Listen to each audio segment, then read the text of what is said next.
Bonjour à toutes, bonjour à tous, Thibaut Mikos pour tutostock.com. Je suis motion designer depuis 5 ans. Je travaille principalement sur After Effects en compositing et en animation 2D et sur 3ds Max pour l'animation 3D.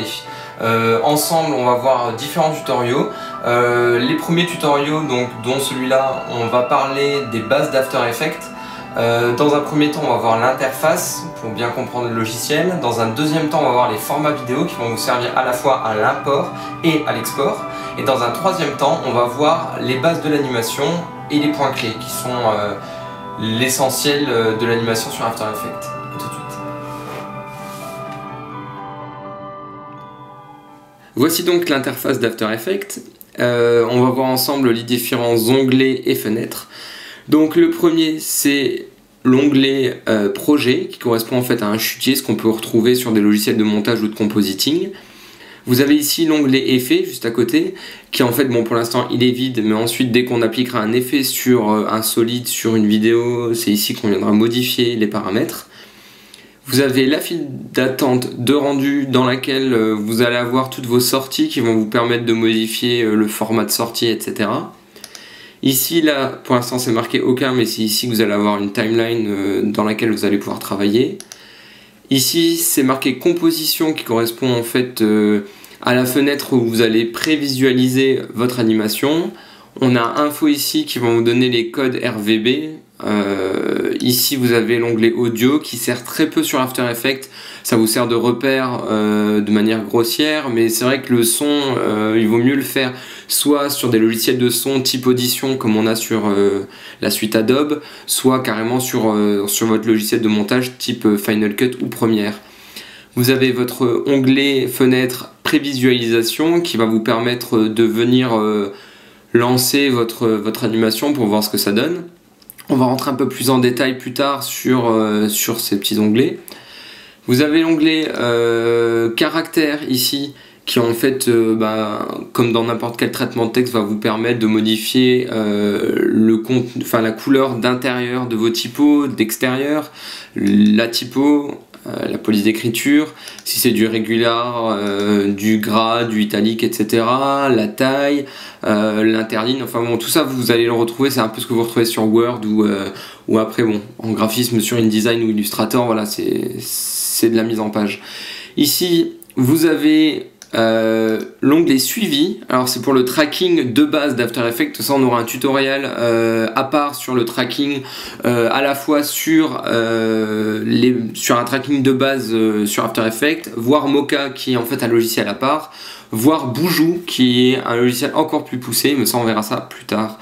Paragraphe standard qui va relier à l'onglet caractère, c'est tout ce qui est mise en page, etc. Et l'alignement qui va vous permettre, qu'on peut retrouver aussi sur Illustrator, Photoshop, etc., qui va vous permettre d'aligner des solides de manière à avoir une composition beaucoup plus propre.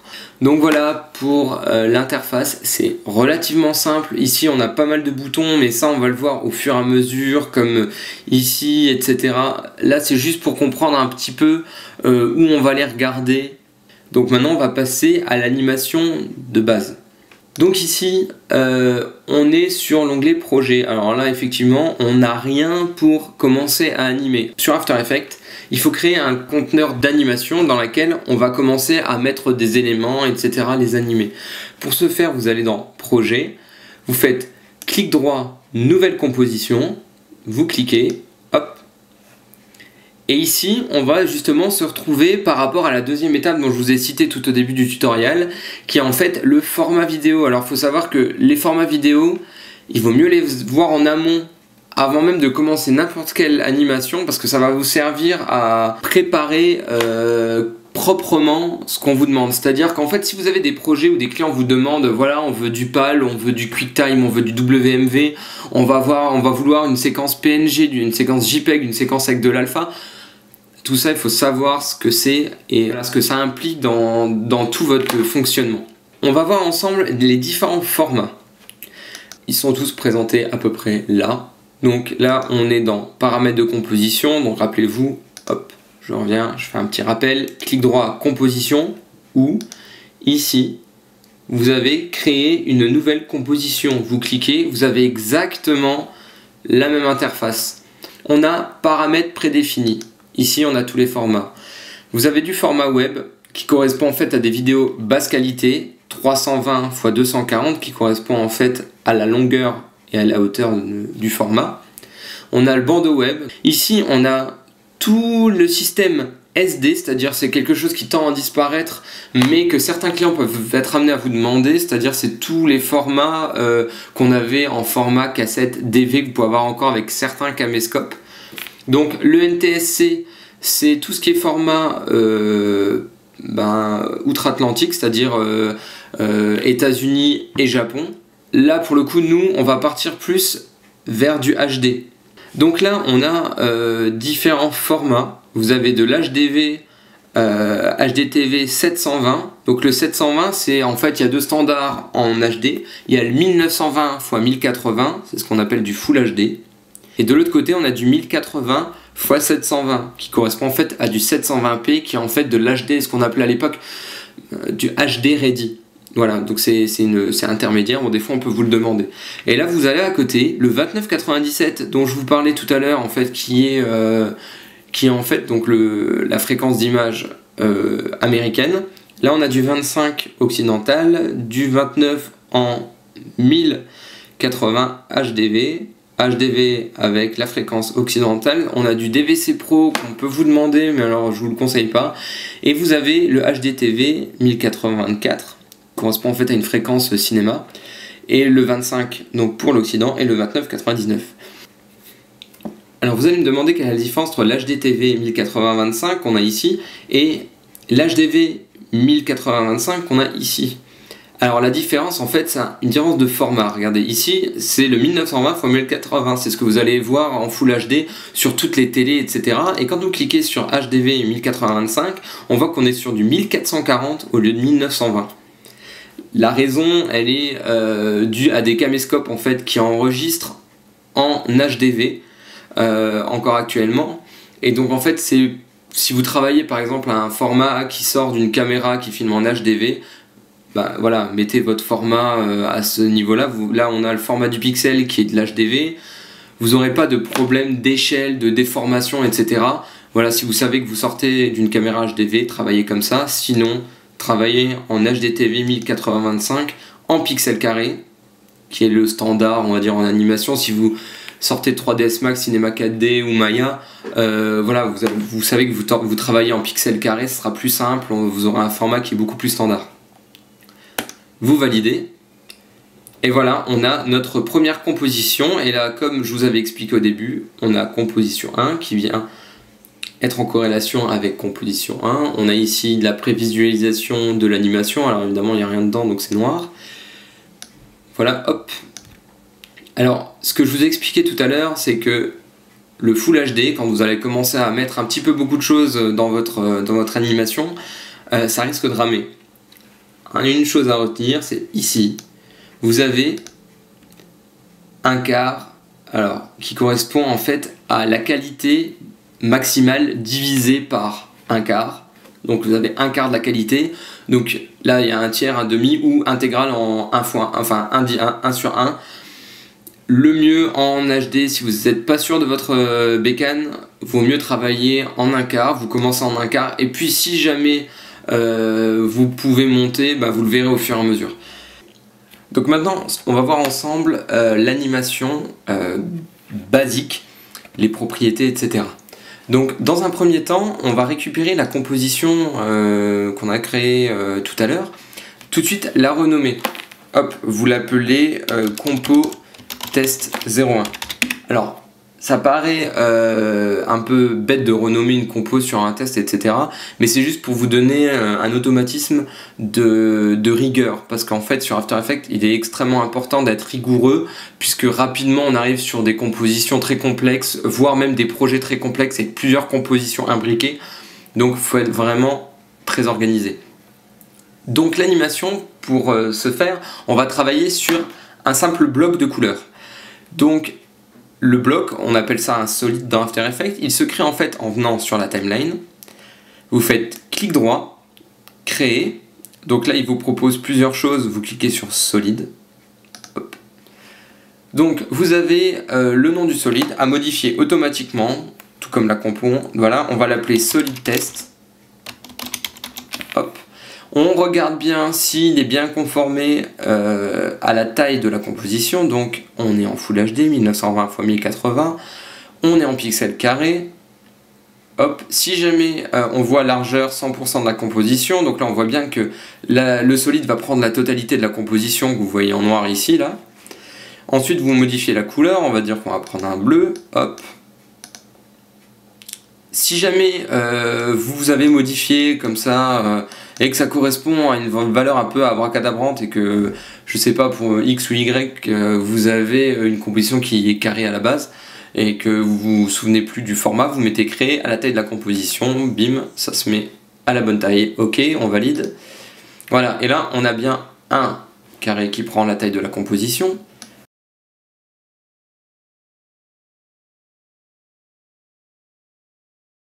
CTRL Z pour revenir en arrière, comme dans n'importe quel logiciel, Word, Photoshop, Excel ou tout autre logiciel. Voilà, donc on a le solide. Il existe en fait quelques paramètres de base pour animer que vous pouvez retrouver ici en cliquant sur cette flèche, transformer, et hop, on a point d'ancrage, position, échelle, rotation, opacité. Alors le point d'ancrage, c'est en fait là, non, je ne suis pas en train de glisser le solide, mais c'est ce point là ici qui est en fait le point d'ancrage qui lui bouge sur X et Y. Alors on va voir après au moment de la rotation à quoi il sert. Donc on réinitialise là, on y est. La position, et ben là par contre pour le coup vous voyez le point reste fixe au centre. Là on fait des translations latérales et verticales. On réinitialise. L'échelle, alors vous voyez c'est proportionnel. Pourquoi? Parce qu'il a ce petit chaînon là qui vient en fait activer ou désactiver les contraintes qui sont en fait des contraintes de conservation de format. Donc si on clique, on peut modifier comme ça, faire du boum boum, du rebond. Hop. Ça peut servir de délier les deux, des fois c'est important. Hop, on réinitialise, on reclique pour remettre le petit chaînon. On a la rotation. Alors vous voyez que la rotation elle se fait par rapport au point d'ancrage. Donc c'est important parce que si jamais vous bougez votre point d'ancrage et que vous le mettez et que vous le mettez en haut à droite, décidément, hop, et que vous activez la rotation, hop, la rotation se fait par rapport à ce point d'ancrage. Donc c'est important de pouvoir le gérer de temps en temps pour vous permettre, par exemple, si jamais, voilà, regardez par exemple, on va bouger le point d'ancrage, hop. Alors là, vous me dites, ah oui, mais pourquoi il n'a pas cliqué, il n'a pas modifié directement les valeurs? Eh bien en fait parce qu'ici, vous avez, on va apprendre les outils au fur et à mesure, ici c'est l'outil déplacement arrière qui correspond en fait au déplacement de votre point d'ancrage. Et notez le raccourci Y. Hop, on vient cliquer sur ce point et le modifier. Par exemple, regardez, hop, on va modifier ça. Ensuite, on a opacité. Donc alors là, bon voilà, c'est simplement l'opacité de l'objet. Alors maintenant, on va voir quelque chose d'extrêmement important dans After Effects. C'est le point clé. C'est primordial de comprendre comment ça fonctionne. Alors on va travailler sur quelque chose de très simple, la position. Pour animer un objet, il faut lui déterminer un état à un moment donné, à 0 par exemple, et lui donner un état à 3 secondes, qui sera différent du premier, et directement After Effects entre les deux va déterminer un mouvement, pour le coup parce qu'on travaille sur la position, entre son état à 0 secondes jusqu'à son état à 3 secondes. Et comment créer ces fameux états? Et bien c'est en cliquant sur ces chronomètres, qui vont créer ce qu'on appelle des points clés, qui est ce petit losange ici, et qui va enregistrer des paramètres. Donc ce petit losange là, on voit qu'ici on est sur un petit losange, parce que regardez, si on bouge, il détermine que à cet état, à 1 seconde 04, il n'y a aucun point clé, donc rien d'enregistré. Nous allons à 3 secondes, ici, 3 secondes, on a le temps ici. vous allez modifier la valeur. Hop, on retire, on le met hors de l'écran, hors cadre. Et là, hop, automatiquement, en modifiant la valeur, vous avez un point clé ici et ici qui se sont créés. Et entre les deux, quand vous allez bouger en cliquant, vous allez vous rendre compte qu'il a fait ce qu'on appelle une interpolation de mouvement. Et alors, ça marche évidemment avec tous les autres paramètres. Alors l'échelle par exemple, vous cliquez sur le chronomètre, voilà, on a une échelle à 100%, bon, on va dire qu'on la laisse à 100%, et quand ça sort de l'écran, hop, c'est plus petit. Et là on revient en arrière, et qu'est-ce qui se passe? Forcément, hop. Alors là, vous avez remarqué, on a une impression un petit peu que le carré part vers le fond. Alors ça peut être une petite simulation si vous n'avez pas envie de partir sur la 3D qu'on va voir dans un prochain tutoriel. Voilà, on peut simuler comme ça, sous forme d'illusion optique, certaines animations qui vont vous éviter de partir en 3D, vous pouvez arriver à des compositions qui sont un peu lourdes, etc. Il y a plein de petits tips comme ça qu'on va voir ensemble au fur et à mesure. Pareil, on va faire la rotation, hop, l'état 0, on a 0 degré, on part au fond, et là, hop, on va partir sur... Là, vous allez voir, regardez, on incrémente, et à un moment donné, quand on va arriver à 360 degrés, pouc, il va mettre un 1, c'est-à-dire qu'il correspond à un tour. Si vous partez dans l'autre sens, en négatif, il va vous indiquer aussi un tour, mais négatif, -1. Comme ça, ça vous permet de savoir que -1, ça veut dire qu'on tourne dans le sens inverse des aiguilles d'une montre, et +1, c'est dans le sens des aiguilles d'une montre. Voilà, donc là, on va modifier directement la valeur au clavier. Voilà, on a un tour. Donc on sait que l'objet va réduire et faire 360 degrés.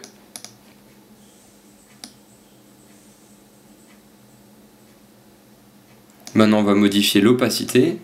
Donc là, l'opacité à 100%, on a un point clé à 0, on part à 3 secondes, et là, hop, on arrive à 0, et donc là, on va voir que ça disparaît en tournant. On a donc cette animation. Alors le but, c'est quand même de faire un export de cette animation. Alors c'est assez simple, vous avez plusieurs solutions. Vous avez composition, compiler le film, hop, et il vous ouvre la fenêtre, donc file d'attente de rendu qu'on a vu tout au début du tutoriel.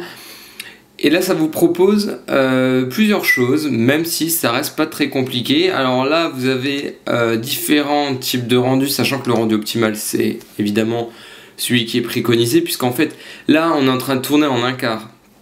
Ici, il vous annonce que le rendu optimal, il va faire le rendu en pleine définition. C'est évidemment ce qu'on veut pour faire une sortie, soit vers After Effects, soit vers de la 3D, vers du montage, etc. Ici, on a les modules de sortie. Alors là, toute une tripotée de formats. On va voir ensemble plutôt précisément les différents formats et leur utilité. Donc, on va dans personnaliser et on a les options principales. Alors ici, vous avez tous les formats vidéo. Alors, on en a quelques-uns à retenir, pas tous. Concentrez-vous à prendre des notes sur ceux que je vais citer. Donc le format AIFF est un format exclusivement sonore, puisque quand on clique, on se rend compte que l'onglet vidéo est grisé et que seulement la sortie audio est disponible. Donc voilà, ça prouve bien que c'est un système audio. On a du format F4V, FLV qui sont les formats flash à intégrer dans, je sais pas, dans un diaporama interactif que vous voulez proposer à la place d'un PowerPoint par exemple. Vous avez le format H264 qui est le format par excellence à l'heure actuelle. C'est en fait un format de compression à ne pas mélanger avec le format vidéo ou MP4. C'est un format vidéo alors que l'H264 c'est un format de compression. C'est-à-dire qu'on peut très bien avoir un MP4 qui est en fait le format global, qu'on pourrait appeler aussi un encapsuleur comme le MKV par exemple, qui contient une vidéo qui est compressée en H264. D'ailleurs, on va remarquer, regardez, on clique sur H264, on vient ici dans options de format. Là, on a dans multiplexeur MPEG 4. On voit bien qu'en fait, le multiplexage est en fait le conteneur. On est en MPEG 4 avec une compression vidéo en H264. Donc, revenons à nos moutons. Hop, on revient ici, H264, c'est dur à dire, dis donc. On a des formats donc à retenir, il y a celui-là. Je vais essayer d'éviter de le redire pour me retromper. On a des formats JPEG qui sont très importants, le format PNG, dont on va voir assez rapidement, et le format QuickTime qui vous permet quand même une chose très importante qu'on va voir ensemble, c'est la couche alpha. Alors, la couche alpha, c'est-à-dire c'est une couche qui va déterminer pour les autres logiciels la transparence. Alors là, on revient sur la compo, on se rend compte qu'au fond c'est noir. Sauf que on n'a pas de fond ici dans la composition, c'est transparent, on a juste l'élément là. Si on clique ici, sur ce petit damier, on va se rendre compte vraiment de la transparence. En fait, ce damier là, il vous montre une transparence dans After Effects, c'est-à-dire que en fonction de comment on exporte cette animation là, on va pouvoir conserver cette transparence là. Alors tous les formats ne le permettent pas. C'est-à-dire que si on revient sur la file d'attente, on clique ici, il n'y a que deux formats qui permettent de contenir cette transparence. Le QuickTime, où ici vous allez mettre RVB plus alpha. Alors là il ne veut pas parce qu'en fait on a H264. Vous allez venir là, animation. Ok. Et là vous revenez dans RVB plus alpha, millions de couleurs plus, le plus indique en fait la présence dans les données de la vidéo de l'alpha, prémultiplié cache, bon bah ça vous le laissez. On a soit le QuickTime, comme je vous expliquais, soit le PNG, qui permet également, on voit ici que ça ne switche pas automatiquement en RVB mais que ça conserve le plus alpha. En fait, la séquence d'images, elle est intéressante dans le sens où, imaginons que vous faites une séquence d'images, c'est-à-dire qu'il va prendre chaque image, il va les enregistrer les unes derrière les autres et vous faire une séquence d'images. C'est ce qu'on va faire maintenant. Revenons là, séquence d'images PNG, on voit qu'on est toujours en optimal. Hop, on est dans tuto, on va créer un dossier dans lequel on va enregistrer séquence image. Hop, enregistré. On fait rendu. Voilà. Sachant que le rendu, il est fait entre ces fameux crochets. Donc il a calculé les images de là à ici. Ensuite, après, on peut aller le rechercher. Donc clic droit, importation, fichier, séquence d'images. Et voici cette séquence d'images. Alors quand c'est noir, c'est simplement parce qu'il n'y a plus de transparence qui sont gérées puisque aucun objet n'est dedans et nécessite une transparence. Donc on clique sur le premier et vous allez remarquer ici, il remarque qu'il y a une séquence PNG. Et en fait, il va regarder les chiffres et il va, pour chaque incrémentation, il va comprendre que c'est une frame de plus, une image de plus. Donc vous faites séquence PNG pour qu'il le comprenne, ouvrir. Et là, il va vous l'annoncer, en double-cliquant, vous l'avez là, comme une séquence vidéo. Et on retrouve donc la même animation qui a été créée ici.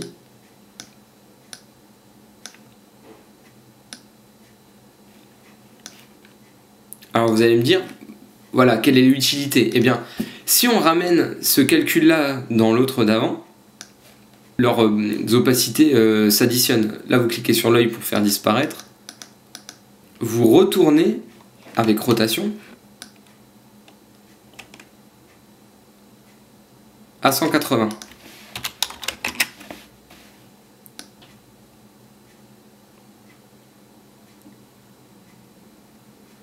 Bon voilà, ça n'a pas grand intérêt, mais c'est pour vous montrer en quoi la séquence d'images peut être intéressante et gérée. Alors, pourquoi pas avoir fait un QuickTime, mais bien pour déjà un gain de place Souvent les séquences PNG prennent moins de place.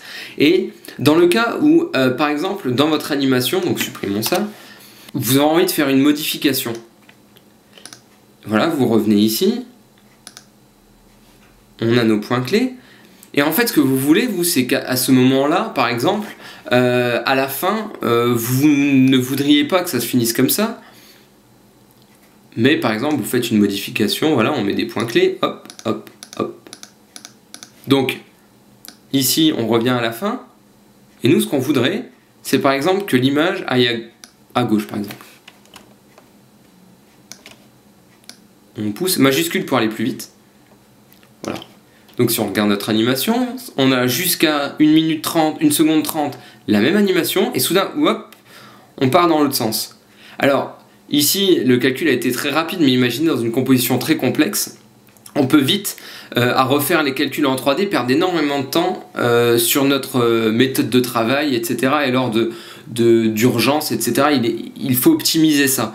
Et donc, là, on a une composition où la moitié a déjà été calculée et est identique. Mais la fin est différente. Donc, il suffit de calculer juste la fin et de remplacer les dernières images. Donc, on prend ce crochet et on va calculer exclusivement cette séquence-là. Donc, composition, compiler le film, CTRL M. On revient ici, on reprend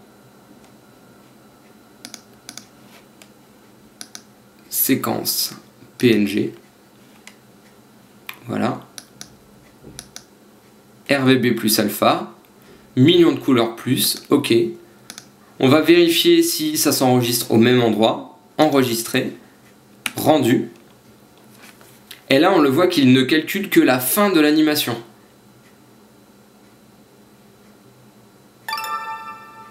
On revient ici, vous faites clic droit, recharger le métrage pour qu'il puisse en fait reprendre en compte les modifications qui ont été faites pendant le calcul. Et là, hop, on fait juste disparaître le premier. Et là on se rend compte qu'il a calculé les premiers et qu'il prend en compte directement les modifications de l'animation.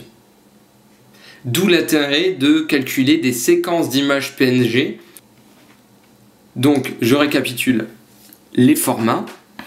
Donc on a le son, la vie SD ou gros format en volume sur votre disque dur, flash, H264, donc ça c'est sans couche alpha mais c'est très utile au niveau de la compression parce que c'est une belle compression. Vous avez de la séquence JPEG. Alors la séquence JPEG, ça a les mêmes avantages qu'une séquence PNG, sauf qu'elle ne contient pas de couche alpha. Ça peut être intéressant si vous n'avez pas de transparence de calculer une séquence PNG qui aura les avantages de mise à jour, etc. Vous avez donc du MP3, du MPEG-2 qui est utilisé pour du DVD en SD, pas en HD, du MPEG-4 qui peut aussi être compressé en H264, du QuickTime qui peut être aussi en H264. Ça c'est vachement bien quand vous voulez communiquer avec quelqu'un qui est sur Mac, calculer plus des séquences QuickTime que des séquences MP4. Donc là on va mettre par exemple séquence JPEG. Ici, bon voilà, on vous rend bien compte que le JPEG n'accepte pas la couche alpha. On peut redimensionner sous les mêmes formats qu'on a présenté tout au début. On peut recadrer si jamais vous voulez cropper un petit peu à droite et à gauche ou en haut et en bas. Et faire une sortie audio, évidemment c'est impossible puisque c'est une séquence d'image qui ne contient pas de son. Dans ce cas-là, il faudrait faire une séquence vidéo QuickTime MP4 pour pouvoir avoir accès à ce genre de choses. Alors là, le tutoriel est censé être fini puisqu'on a vu une forme simple avec des paramètres de position, échelle, rotation, opacité, point d'ancrage un petit peu. Maintenant, on va voir quelque chose quand même de très similaire en fait, de manière très rapide, mais on va travailler sur du texte parce que évidemment il y a beaucoup de gens qui veulent apprendre After Effects juste pour faire du titrage. Donc on va voir de manière extrêmement simple. Donc supprimons ce solide. On est dans la composition test 1. Ici, créer. On a fait un solide, on va faire un texte. On va taper création test. Et là, on va aller dans ce petit onglet dont on a très rapidement expliqué le principe tout à l'heure. Donc ici, vous avez, comme dans n'importe quel traitement de texte, vous avez, bon voilà, enfin c'est pas là, faites attention à pas mélanger, vous êtes dans vos animations, l'échelle qui elle est modifiable dans le temps, comme on a vu tout à l'heure, et la taille de la typo. Voilà, donc là on a les différentes, voilà. Donc là on peut modifier évidemment la couleur. Ici vous avez un truc qu'on va retrouver sur Illustrator qui correspond en fait au contour du texte, hop, que vous allez modifier ici. Remplissage sur contour, c'est-à-dire qu'en fait le rouge est sur le contour blanc, sinon c'est le contour blanc qui est sur le remplissage. Donc là on voit que c'est un petit peu mieux comme ça. Vous pouvez grossir ou voilà, changer la couleur. Par exemple, ici vous avez du gras, de l'italique. Donc on a un texte rouge, donc il faut faire attention ici, vous pouvez modifier en fait la couleur de vos manettes de modification pour si vous avez un texte rouge, voilà, c'est plus facile à lire. Et donc ici vous avez exactement les mêmes paramètres. Donc en fait, en reprenant strictement le même travail qu'on vient de faire, on clique sur chronomètre position, échelle, rotation, opacité, on arrive sur 3 secondes, hop. Sur position, on vient pousser le texte en dehors. On modifie l'échelle à 0 par exemple, ou à 3, oui, à 0, hop. On modifie l'échelle, donc vous vous rappelez, on avait fait un tour dans le sens des aiguilles d'une montre, donc 1, et l'opacité, on la met à 0. Et donc là, qu'est-ce qu'on retrouve? Eh bien, la même chose qu'avec le solide, mais avec un texte. Alors là, c'est d'un goût légèrement douteux quand même, cette animation un petit peu moche, mais par exemple, exemple super concret qui va vous servir pour faire un titrage très simple. On va revenir sur par exemple une typo qui est plus classique. Par exemple, Optimus Princeps, alors voilà, tout le monde connaît cette typo. On réduit la taille. On la met par exemple en blanc. Hop, avec derrière un liseré un peu gris foncé. Donner une petite couleur bleue par exemple, au pif. Voilà. Par exemple, on est sur une typo comme ça, toute simple, avec un petit gris qu'on met un poil plus clair. Alors c'est purement esthétique. Hop, une petite couleur bleue, voilà, ça fait un peu, voilà. Là par exemple, on est sur une position comme ça, alors là par exemple, nous ce qu'on aimerait, c'est que le texte vienne du fond en opacité 0, et qu'on vienne faire un petit ralenti, vous savez, c'est très commun. Donc par exemple, on est à 0, hop, en 0, le texte est très loin, et il est transparent. Hop, on va à 1 seconde par exemple, et là d'un coup, hop, bon, évidemment, l'opacité à 0, on la met à 100. Donc, on fait ça, le texte va venir, hop, en grand. Et là, pendant 2 secondes, il va grandir encore un petit peu. Donc là, c'est un peu... Hop. Pensez toujours à quelque chose dans la vidéo, attention, parce que moi, je fais un peu n'importe quoi. C'est que ici, c'est très important, ça. En cliquant gauche, titre action sécurisée, vous avez ce qu'on retrouve dans les logiciels de montage. En fait, c'est des zones de sécurité, parce qu'en fait sur les télés c'est souvent rongé à ce niveau là. Donc pensez que même en zoom total, votre texte ne doit pas trop empiéter dans ces zones, voire pas du tout. Donc là, hop, ça arrive et ça fait ça. Et à la fin, sur une demi-seconde par exemple, on va le faire grandir, bon là ça ronge, et hop, on part à 0. Donc on va juste faire disparaître. C'est un onglet, on clique à côté, vous faites un déroulé.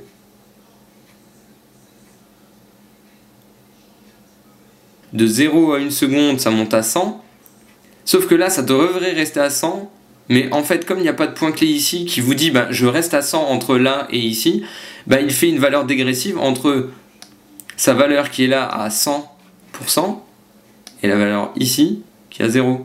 Donc ici remettez 100, hop, il crée directement un point clé, et donc là on a bien ce qu'on voulait, la typo qui arrive, et hop, qui disparaît. Nous, ce qu'on aimerait peut-être, c'est qu'il lise en boucle cette animation-là, sans avoir à continuer à chaque fois au bout.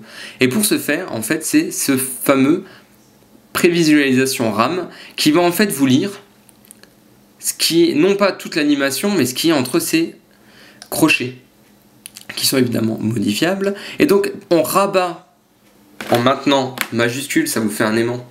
Hop, ce petit truc, on fait prévisualisation RAM, et là, hop, il lit l'animation, et hop, il repart en arrière. Et comme ça vous permet d'avoir en temps réel ce que rend votre animation, parce qu'en fait il faut faire attention sur After Effects, comme on peut pas, comme sur un banc de montage, lire en direct, il est bon de faire ça régulièrement sur son animation et pas faire des compositions énormes et à la fin de se rendre compte que le rythme fonctionne pas, que c'est pas collé sur la voix off, dans le cas d'un calage sur voix off, etc. Retenez bien ça, on cale l'onglet avec majuscule, enfoncé, et on va prévisualiser. Le raccourci, c'est 0 pavé numérique. Alors, pourquoi je vous explique directement, cliquez là, c'est qu'en fait, sur les MacBook Pro, par exemple, qui n'ont pas de pavé numérique, donc voilà, le premier tuto se termine. Alors, on a vu des choses extrêmement basiques, mais qu'il est important de savoir. Il vaut mieux commencer doucement pour partir ensuite vers des choses un peu plus précises. Voilà, j'espère que vous avez apprécié le tutoriel. Je reste ouvert à toutes questions, propositions via ma boîte mail auxquelles je répondrai. Si vous avez des envies particulières suite à mes tutos, n'hésitez pas à m'en faire part. Je ne sais pas, si jamais vous allez sur mon site thibomikos.com que vous retrouvez là sur la page du tuto, si vous avez des choses qui vous plaisent, je peux faire des tutoriels pour vous expliquer un petit peu comment j'ai fonctionné. Ou des envies, si vous voyez des choses à la télé que vous avez envie de refaire, n'hésitez pas. Merci beaucoup et à tout de suite pour un deuxième tutoriel d'After Effects.